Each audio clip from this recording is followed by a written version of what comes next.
ತಾಲೂಕಿನ ಕೆಲ್ಲಹಳ್ಳಿ ಗ್ರಾಮದಲ್ಲಿ ಅಯ್ಯಪ್ಪ ಸ್ವಾಮಿ ಭಕ್ತರು ಶ್ರದ್ಧೆ ಭಕ್ತಿಯಿಂದ ಮಂಡಲ ಪೂಜೆ ನಡೆಸಿದ್ದು, ಈ ವೇಳೆ ಕುದಿಯುವ ಎಣ್ಣೆಯಲ್ಲಿ ಬರೀ ಕೈಯಲ್ಲಿ ಕಜ್ಜಾಯ ತೆಗೆಯುವ ಮೂಲಕ ಕೊಂಡ ಉತ್ಸವ ನೆರವೇರಿಸಿದರು. ಅಯ್ಯಪ್ಪ ಸ್ವಾಮಿ ಭಕ್ತರಿಂದ 2ನೇ ವರ್ಷದ ಮಂಡಲ ಪೂಜೆಯ ಪ್ರಯುಕ್ತ ಗ್ರಾಮದ ಮೂಗು ಮಾರಮ್ಮ ದೇವಸ್ಥಾನದ ಆವರಣದಲ್ಲಿ ಗಣಪತಿಯ ಪೂಜೆಯ ಮೂಲಕ ಆರಂಭ ಮಾಡಲಾಯಿತು.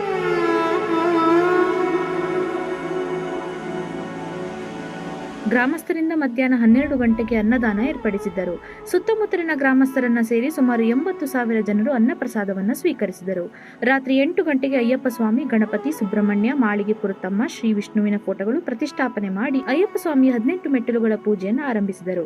18 ಮೆಟ್ಟಿಗಳಾದ ಪೊನ್ನಂಬಲ, ಮೇಡು, ಗೌಡನಮಳ್ಳೈ, ನಾಗಮಲೈ, ಸುಂದರಮಲೈ, ಕರಿಮಲೈ, ಮಾತಂಗಮಲೈ, ಮಾಯಿದುಲುಮಲೈ, ಶ್ರೀಪಾದಮಲೈ, ತೇವರ್ಮಲೈ, ನಿಲಕಲ್ ಮಲೈ, ತಲಪರಮಲೈ, ಚಿದಂಬಲಮಲೈ, ಪಾಲಕೈಮಲೈ, ಪುತ್ತೂಸರೆ ಮಲೈ, ಕಲಕೆಟ್ಟಿಮಲೈ, ಇಂಚಿಪರಮಲೈ, ಶಬರಿಮಲೈ, ನೀಲಿಮಲೈ. ಶ್ರೀ ಸಾನ್ನಿಧ್ಯದಲ್ಲಿರುವ ಒಂದೊಂದು ಮೆಟ್ಟಿಲನ್ನು ಒಂದೊಂದು ಬೆಟ್ಟವೆಂದು ಭಾವಿಸುತ್ತಾ ಪ್ರತಿಯೊಂದು ಮೆಟ್ಟಲಿಗೂ ಪೂಜೆ ಸಲ್ಲಿಸಿ ಕರ್ಪೂರ ಬೆಳಗಿ ತೆಂಗಿನಕಾಯಿ ಒಡೆದರೆ ಆಯಾ ಬೆಟ್ಟಗಳಲ್ಲಿ ಪೂಜೆ ಸಲ್ಲಿಸಿದಂತೆ ಎಂಬ ಭಾವನೆಯಿಂದ ಸತತ 3 ರಿಂದ 4 ಗಂಟೆಗಳ ಕಾಲ ಕರ್ಪೂರ ಬೆಳಗುವ ಮೂಲಕ ಶರಣು ಕೂಗಿದರು.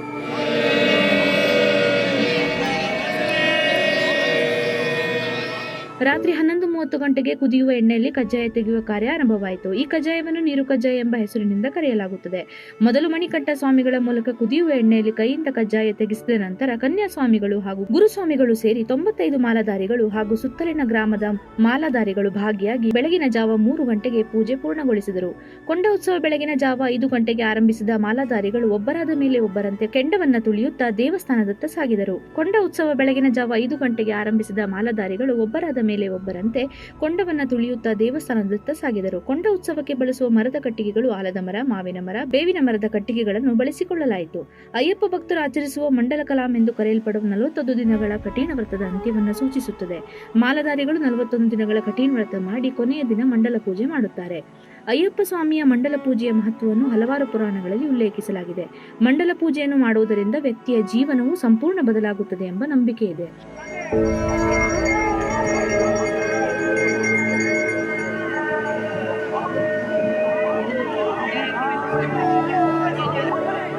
ಮಂಡಲ ಪೂಜೆಯನ್ನು ವಯಸ್ಸು ಹಾಗೂ ಲಿಂಗವನ್ನು ಲೆಕ್ಕಿಸದೆ ಯಾವ ವ್ಯಕ್ತಿ ಕೂಡ ಮಾಡಬಹುದು. ಈ ಪೂಜೆಯನ್ನು ಅತ್ಯಂತ ಶ್ರದ್ಧೆ ಹಾಗೂ ಸಮರ್ಪಣಾ ಭಾವದಿಂದ ಮಾಡುವವರಿಗೆ ಅಯ್ಯಪ್ಪ ಇಷ್ಟಾರ್ಥ ಸಿದ್ಧಿಸುತ್ತಾನೆ ಎಂಬುದು ನಂಬಿಕೆಯಾಗಿದೆ. ಅಯ್ಯಪ್ಪ ಸ್ವಾಮಿ ಪೂಜೆಗೆ ಹಾಗೂ ಉತ್ಸವಕ್ಕೆ ಮೈಸೂರು ತಾಲೂಕಿನ ಜಯಪುರ ಹೋಬಳಿಯ ಕೆಲ್ಲಹಳ್ಳಿ ಗ್ರಾಮವು ಅಕ್ಕಪಕ್ಕದ ಗ್ರಾಮಗಳಿಂತಲೂ ಹೆಚ್ಚು ಹೆಸರುವಾಸಿಯಾಗಿದೆ.